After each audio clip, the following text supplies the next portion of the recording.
ते हे लोक आहेत. आम्ही सगळ्या प्रकारच्या कट्टरतावादांच्या विरोधात आहोत, पण हा जो बहुसंख्याक वाद इथे रुजवला गेला आणि बहुसंख्याक हेच देशाचे मालक आहेत, त्याचा आमचा विरोध आहे.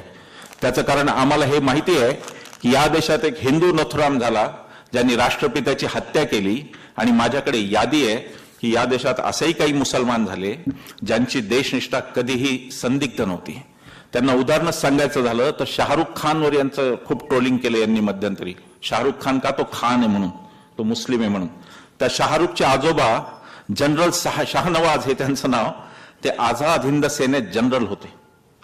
सुभाष बाबूंच्या आझाद हिंद सेनेचे जनरल होते शाहनवाज खान, आणि कोहिमा इथं इंग्रजांशी लढताना त्यांना शहादत, ते शहीद झाले.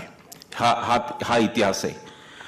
जावेद अख्तर ज्यांचं खूप भयंकर प्रचंड ट्रोलिंग हे करतात.